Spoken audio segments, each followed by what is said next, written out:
We are going to look at a question called Bonsai Trading. This is question 2 from the June 2015 exam and is for 10 marks. This question covers internal control systems and tests of control. Both areas are within the control systems area of the syllabus. Remember, when planning your answers in the exam, to remember to allocate 1.8 minutes for every mark. This question should take you no more than 18 minutes. To successfully complete this question, you will need to plan your answer, taking care with the time allocated to each part of the question. Use the scenario where needed and have clear and efficient communication. It may be worth pausing the video at this point and printing off the exam question. That way you can follow the scenario as we talk through it. Let's break down the requirements. The question is split into two parts. Part A is at the top of the question before the scenario begins. It has no relevance to the information in the scenario as it requires knowledge from your studies to answer it. It asks for you to identify and explain the 5 components of an entity's internal control. This question is for 5 marks and therefore roughly 9 minutes should be spent on this. Part B is underneath the scenario. It therefore requires the scenario to be used to answer it. It asks for you to describe a test of control, which the auditor of Bonsai Trading would perform to assess whether or not each of the non-current asset controls listed above is operating effectively. This is also for 5 marks, and therefore around 9 minutes should be spent on this. Let's now begin to structure our answer. Part A requires us to identify and explain 5 components of an internal control system. ISA 315 provides the auditor with this information, and your knowledge of this standard is required to be able to answer it. To remember the 5 components, I use crime. C is control activities. R is risk assessment. I is information systems. M is monitoring of controls. And E is control environment. Control activities are the policies and procedures that ensure the management's objectives are carried out.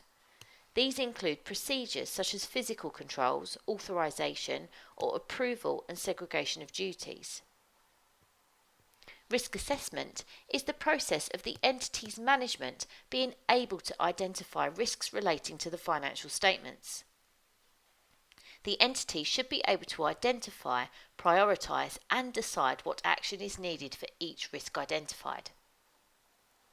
Information systems are those procedures and records to be able to identify and understand how the financial system works.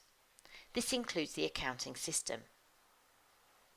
Monitoring of controls is the process of ensuring control systems are able to cope with the entity's demands. With regular monitoring, they can identify if a system requires any changes before it affects the strength of the control. Finally, control environment looks at the overall ability of the entity to ensure control is strong. It looks at the management's attitude, awareness and actions with regards to controls within the entity. The idea is if the management are enforcing a strong control environment, then those working for them will adopt similar attitudes. Our 5 components have now been explained, so it is now time to move on to the scenario and Part B. Part B requires us to describe tests of control for each of the controls listed for non-current assets in the scenario. They have been clearly set out in the scenario. The aim is to read through it and decide how the auditor would be able to test whether these controls actually happen and are effective. For 5 marks, we need 5 control tests, and 5 controls have been identified for you.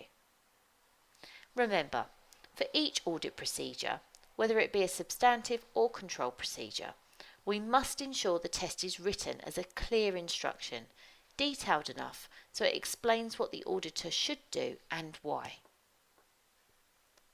The first control is that Bonsai has a capital expenditure committee, and for all purchase orders of capital items, there needs to be authorisation from the committee. A control test could be, for a sample of asset purchases in the year, inspect the purchase orders and verify whether the asset has been authorised by the committee by reviewing for an approved signature. The next control is that on receipt, each asset is assigned a unique serial number, and this is recorded on the asset and in the non-current asset register. A control test could be, for a sample of non-current asset additions in the year, inspect the asset for the serial number and agree this serial number to the non-current asset register. The next control is when the asset arrives. A goods received note is completed, which details the nature of the expenditure, and it is reviewed and initialed by a responsible official. A control test could be, for a sample of GRNs, inspect the detail to confirm whether the nature of the goods is capital or revenue. Then confirm whether the initials of the responsible official are present and if they have recorded correctly as an asset or expense. Then for assets, confirm they are recorded in the asset register. The next control relates to the internal auditors. It states that they review assets in the register and compare them to assets on site using the serial number. This is carried out periodically to confirm existence. A control test would be to inquire with the internal audit department when the last review took place. If in the current year being audited, review the working papers and reports from it to identify the review happened and appears to be effective. The final control in the scenario is that access to the non-current asset register is restricted through passwords.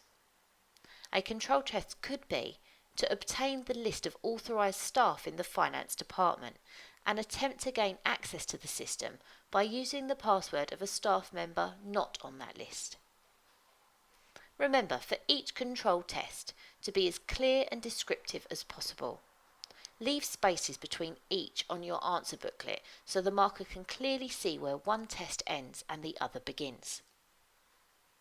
Please remember, to be successful in this type of question, we need to plan the approach and ensure we have identified how long is needed for each part.